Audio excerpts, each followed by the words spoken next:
Selama beberapa tahun terakhir, narasi global secara masif mendikte sebuah janji manis bahwa kehadiran mobil listrik adalah pahlawan suci yang akan menyelamatkan bumi dari polusi, sekaligus senjata pamungkas untuk menghancurkan dominasi kartel minyak bumi yang sudah memeras dunia selama 1 abad. Namun, di balik kampanye lingkungan yang terlihat sempurna itu, terdapat sebuah kenyataan yang jauh lebih kelam dan penuh darah. Transisi ini nyatanya bukan tentang menyelamatkan planet bumi, melainkan perebutan takhta kartel baru. Kartel minyak tidak sedang kalah, dan mobil listrik tidak sepenuhnya bersih. Ada perang geopolitik kotor yang sengaja disembunyikan dari ruang publik. Hari ini, sisi gelap transisi energi ini akan dibongkar secara objektif berdasarkan data, agar publik memahami siapa yang sebenarnya memenangkan permainan ini. Jantung dari setiap mobil listrik terletak pada baterainya yang membutuhkan material langka seperti litium, kobalt, dan nikel. Disinilah ironi pertama dimulai. Demi mengejar label bebas emisi di jalanan kota-kota maju, kerusakan lingkungan justru dipindahkan ke negara-negara berkembang. Proses penambangan litium di wilayah seperti Chile dan Bolivia membutuhkan miliaran liter air, yang menguras sumber daya petani lokal dan meninggalkan gurun yang beracun. Sementara di Republik Demokratik Kongo, tempat di mana 70% kobalt dunia diproduksi, industri ini mengandalkan tenaga kerja murah, termasuk anak-anak yang bekerja di bawah ancaman runtuhnya tambang tanpa alat keselamatan. Istilah ramah lingkungan mendadak runtuh ketika melihat bahwa untuk membersihkan udara di satu belahan bumi, ada tanah dan darah yang harus dikorbankan di belahan bumi lain. Ada sebuah fakta ilmiah yang sering kali luput dari pembahasan brosur-brosur mobil listrik.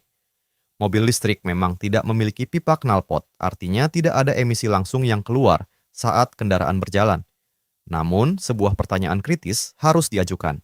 Dari mana daya listrik yang digunakan untuk mengisi baterai tersebut berasal? Di banyak negara berkembang, termasuk Indonesia, mayoritas pasokan listrik utama masih ditopang oleh PLTU yang membakar batu bara. Secara matematis, menggunakan mobil listrik di wilayah yang sumber listriknya masih kotor, sama saja dengan memindahkan emisi dari jalan raya ke cerobong asap pabrik di pinggiran kota.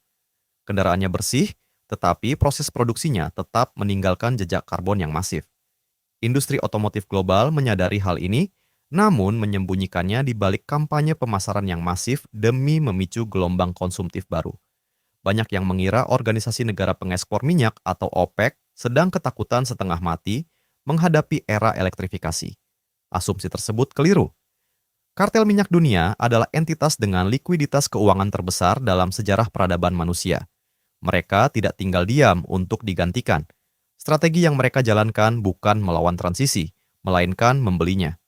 Raksasa minyak seperti BPE, Shell, dan Total Energies telah menginvestasikan miliaran dolar untuk menguasai jaringan stasiun pengisian daya listrik dunia dan membeli saham-saham perusahaan rintisan teknologi baterai. Kartel minyak memahami bahwa energi masa depan mungkin berubah bentuk menjadi listrik, tetapi selama mereka menguasai infrastruktur pengisian dan distribusi dayanya, mereka akan tetap menjadi penguasa yang mendikte harga.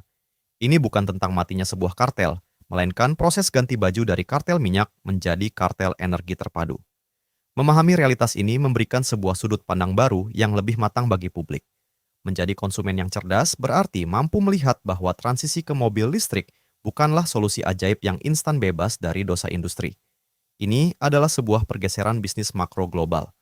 Langkah terbaik saat ini bukanlah mengagungkan satu teknologi secara buta, melainkan menuntut transparansi rantai pasok yang lebih manusiawi dan mendorong pembenahan sumber energi dari hulu ke hilir. Kolom komentar terbuka untuk opini mengenai fenomena transisi energi ini. Next, kalian mau bahas apa lagi nih?